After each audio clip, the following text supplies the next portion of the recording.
салом. хабарҳои радиои озодиро аз рӯзи душанбе 9 март ман хиромон бақозода тақдим мекунам. имрӯз дар як қабристони шаҳри Истамбул маросими хоксупории Умаралӣ Қувватов баргузор шуд, ки шаби 5 ба 6 март дар як сӯи қасде ба қатл расид. ҷанозаи соҳибкори мунаққиди ҳукумати Тоҷикистон дар масҷиди қадимаи Фотеҳи Истамбул баргузор шуд. барои ширкат дар маросими видо аз Тоҷикистон хоҳари соҳибкори фирорӣ ба Истамбул рафтааст. Умаралӣ Қувватов аз тири туфанги ҳамлагари ношиносе дар ҳузури ҳамсар ва 2 фарзандаш кушта шуд. матбуоти Туркия имрӯз навишт, ки аз рӯи ин қазия 3 шаҳрванди Тоҷикистон бо шумули Сулаймон Қаюмов боздошт шуданд. Қаюмовро хонаводаи Қувватов дар ташкили хӯроки шоми 5 март муттаҳам мекунад, ки дар пайи он худи Қувватов, ҳамсар, 2 писар ва 2 мухолифаш заҳролуд шуданд. ҳанӯз ҳеҷ нафар ё созмоне масъулияти ин кушторро ба дӯш нагирифтааст. Полиси Истамбул аз шарҳи мавзӯъ худдорӣ мекунад. тарафдорони Қувватов кушторро ба фаъолиятҳои сиёсии ӯ рабт медиҳанд. дар ҳамин ҳол аҳли хонаводаи Сулаймон Қаюмов аз ӯ ҳимоят карда мегӯянд, ки вай наметавонист дар куштор даст бизанад.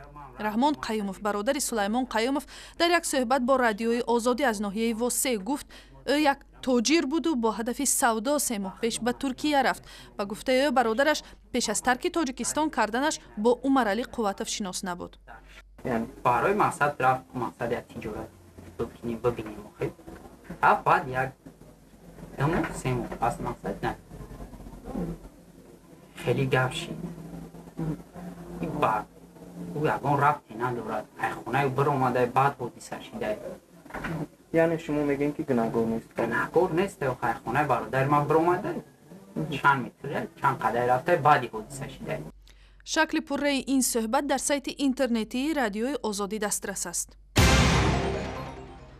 додгоҳе дар шаҳри Москав панҷзодаи Қавқози Шимолиро дар куштори яке аз раҳбарони мухолифини Русия Борис Немцов муттаҳам карда, онҳоро ба ҳабси пешакӣ гирифт.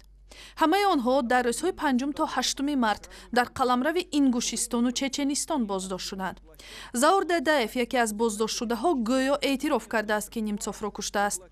айни замон раҳбари ҷумҳурии Чеченистон Рамазон Қодиров аз Заур Дадаев, собиқ низомии батальони Север, ки зери назари Қодиров соли 2006 ташкил шудааст, ситоиш карда ӯро як қаҳрамони миллии Русия сифат дод.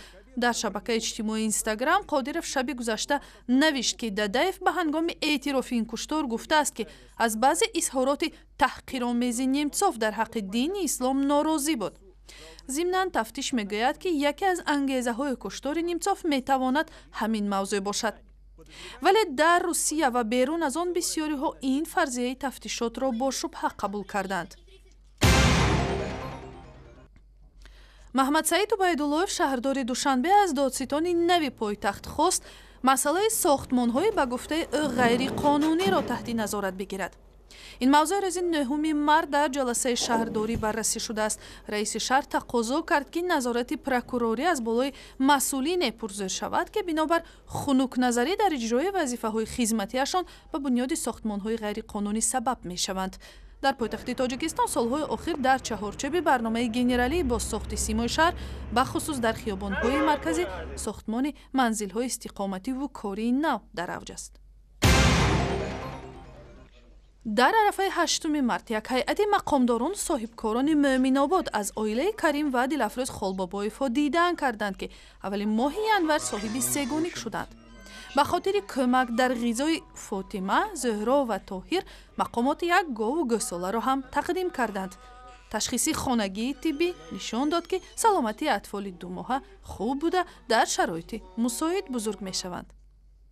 ва барои дарёфти ахбору видеои бештар ба сайти интернетии радиои озодӣ, шабакаҳои иҷтимоӣ Facebook, Twitter, YouTube ва ҳам замимаи радиои озодӣ барои телефони ҳамроҳ муроҷиат кунед.